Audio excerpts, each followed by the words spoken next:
Hi guys, this is Norm from the Board Game Museum, and today I'm going to be showing you our finds as far as board games go over the last few months, going to thrift stores and yard sales and things of that nature, trying to find the best deals for some of these games. So it's been a few slow months, but we've managed to find some pretty cool stuff, so let's go ahead and get started. So the first game we got here is called Scrabble Pronto. Now this is a word game and it's going to be using dice, and what you're going to be doing is you've got all these spaces you're going to be trying to fill. And as you're rolling the dice, you're going to be putting these letters in these slots individually. The thing is you have to try to figure out what words you want to use and where you're going to place each of the letters. So little by little, you're going to be trying to fill in these spaces and get the words. But you're going to need to roll the right letters on the dice. So this is a pretty cool little version of Scrabble. And it's enjoyable. All right, so the next game we got here is a little card game called Over and Out. This came from the Jax Corporation. If you've ever played the game Oh No 99 or 99, it's that type of game where you're basically playing cards and you're trying to avoid going over a certain number. This game is an offshoot of that. And I enjoy Oh No 99, and this plays very similar to it. All right, the next game, this is a nature game where you're going to be placing trees. And I'm going to try to pronounce this correctly. This is Arboretum. I believe that's how it's pronounced. And I don't know if we've played this game right yet, but it's definitely interesting. You're just going to be trying to place cards and make paths and trying to get the best score. All right, so this game is another game from the Cell Cow and Ryder Company, and they're the ones that made Scrabble. And this game is called Giotto. So what you're going to be doing is you're going to be writing a secret Giotto word. And then what everyone's going to do is you're going to give everybody a test word, and you're going to tell everyone how many letters in that test word is in your secret word. So you're going to be using some art of deduction to try to figure out what the word is, because what you're going to have to do is figure out what those letters are, and then you're going to have to unscramble them. This was a pretty cool game. It's pretty challenging. Okay, so this is a game we found at a swap meet too. This is called Jurassic Parts. Anyway, with this game, it's an area control game, and you're going to be looking for dinosaur skeletons. We have not yet played this game yet. It's a tile laying game, and I always like tile laying games, but I'm looking forward to giving this game a try. All right, so we got this at the swap meet too, and this is Donut Shop. Now this was a fun game, and what you're going to be doing in this game is you've got these donuts, and then you have these orders, and you've got these tiles you're going to be laying down, and what you're going to be trying to do is you're going to be trying to box these donuts together to complete these orders. It's a very simple game. It's a very light little game.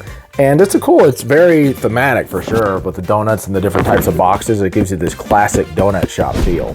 Okay, so we found this at Ollie's, and Ollie's is a place where usually if there's like an overstock of games or anything, they're going to send it to them and sell it for discounts. But we got Monopoly Fall Guys. Have not yet played this.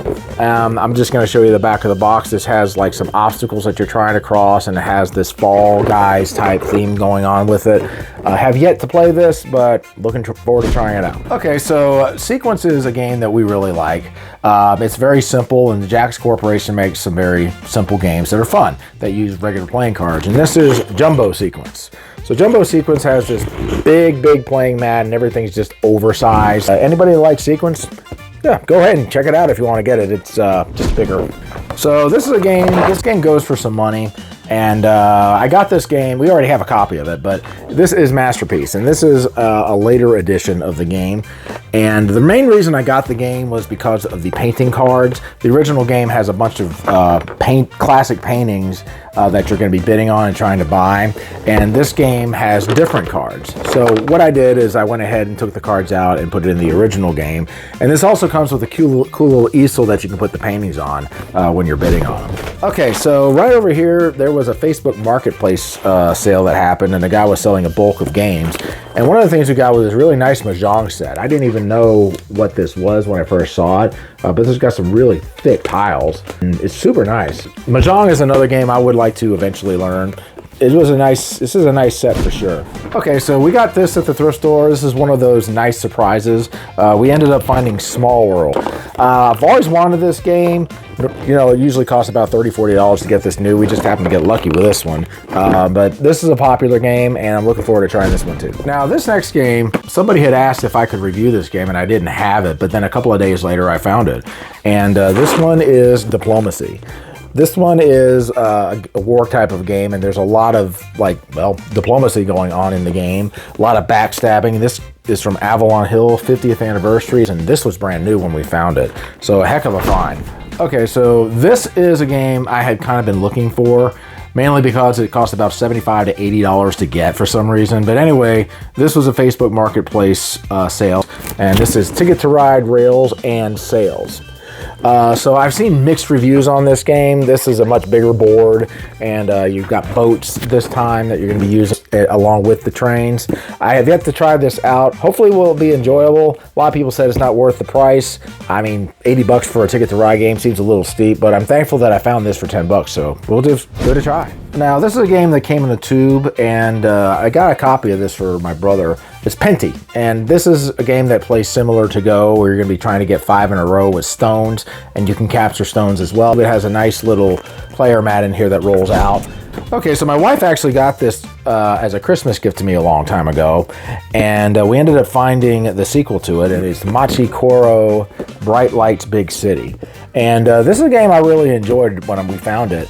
This plays a lot like Space Base, if you've ever played it, where you're trying to build things and you're trying to complete these goals first. And this was an enjoyable version of the game. I like this better than the original Machi Koro. All right, and last but not least, we found an older game. I think this comes from either the 70s or the 80s. It is called the Wall Street Game, and this kind of plays like Monopoly. It has like 2 different tracks, and we haven't played it yet. Basically, you're going to be trying to make the most amount of money, I believe, is the way this game works, and the stocks are going to be going up and down. Yeah, it's got average ratings, I believe, but I'm curious to try it out. It does kind of have a little bit of a Monopoly formula to it. All right, guys, well, those are our finds, and for this session, I guess you can call it, and hope you all have a wonderful day. We'll catch you later. Keep on gaming. Thanks for watching, everybody. Subscribe and like. And comment. And click and share. Share. And have fun. Have a lot of fun. That's what you gotta do.